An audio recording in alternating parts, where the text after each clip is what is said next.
Thanks, Bex. You got your name right this time, Johnny. Yes, you did. Now, you may be out there doling yourself up for the Melbourne Cup today. If you are, all the very best of luck for whatever bet you place. Hope you look as good as Eddie. Anna Zammit. I always muddle your name up. You do. Just call me Anna. Anna. Good morning, Anna. Hi, Johnny. From How are Excel you? joins us now. If you've got a small business out there and you're wanting to find ways to grow it, here's the lady that you need to get in touch with. Anna from Excel. Welcome to the program. Thank you. You're missing your hat today. Oh, look, I could never look as good as you in a hat, mate. Oh, stop, Anna. Now, you're talking about generating leads to growing people's businesses. Yep. So, what's the most important thing? How do we go about this? If you are a young, small business owner out there, how can people go about growing their business? They can go about growing their business, and I find that the work that I do and the people that I work with is that quite often they're so concerned, or they focus so much on their sales when they make their sales, but they don't think about the leads that they need to actually generate the business to make the sale. And so, for me, to be successful in business is that you need to have a continual flow of leads or prospects within the business so that eventually you get to whatever your sales targets are. That's the hard part, isn't it? The getting the leads and bringing them across the line. Well, it's having a strategy as to how to bring those leads into the sales pipeline. So how do you put a strategy through? And there's all sorts of ways that people can generate leads.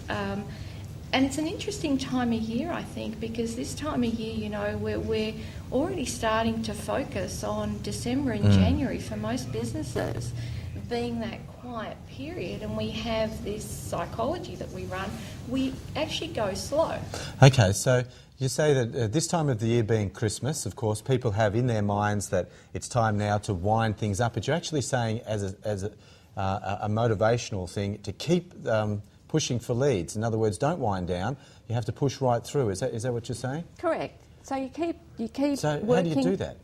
Well, it depends on the business. It depends on how you generate your leads normally. But to continually to do that, if you don't have enough in your pipeline, is that how do you go out there then and find them? There's lots of ways that you can generate leads. You can network if you're a networker. Most businesses or most people don't like to network, but that's a great way to generate leads. Another way is to have a referral program in place within the business where you ask for referrals. Most people don't like to ask. And referrals are good too, because if you say so-and-so had it done, that's very strong. Correct. And, statistically you would find that if you've got a referral that comes through the door, you've got a 95% chance of closing it. So the closure rate... 95%? Yeah, it's very, very high, very high. And if you have a referral program in place, for example, if a business does receive a referral, what are they doing for the referrer? So you give them a reward system. Well, it may be just a thank you. It may be just a phone call to say, gee, thanks, I appreciated that referral. People do appreciate that after the sale, I find that once the sale's closed and done, if you come back with your own effort to say, well, thank you for buying, is everything okay? And when you don't need to, it gives you that more genuine feeling, doesn't it? That's right. And also you can generate leads from obviously your own client base, from past clients. We don't often go back to past clients. If they've left us, we think that they don't need our services anymore. It's obviously a lot easier to generate business from your own existing client base than what it is to go out and find another.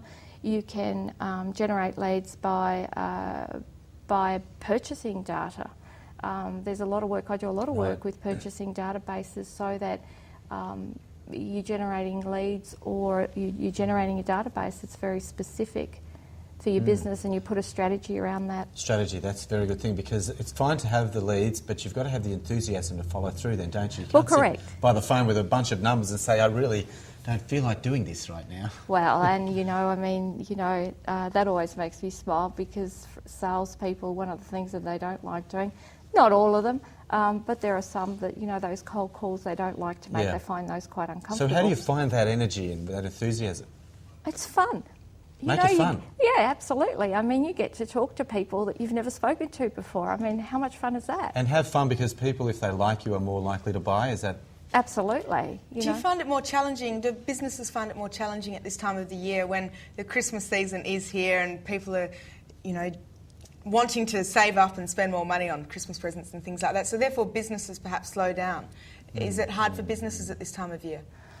Look, personally, I don't think so. And certainly with the businesses that I work with, once you've got a strategy in place and once you understand that life does go on even though we're in Christmas mode, the shops are open, we're still buying, we're still going to work, we're still earning money. So it may slow down a little bit, but, the economy still is happening.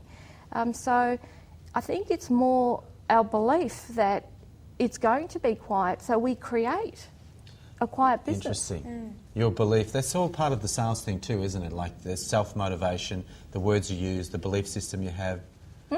And I suppose I look back at my own business. There was a time where I believed that, especially for the type of work that I do, that, training and coaching over Christmas, who wants that?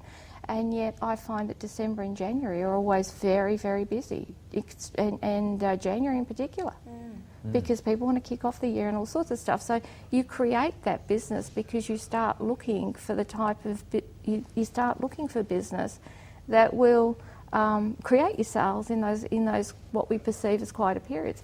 Hey, and everybody else is having a holiday, there's great opportunity for you. That's fantastic, Anna.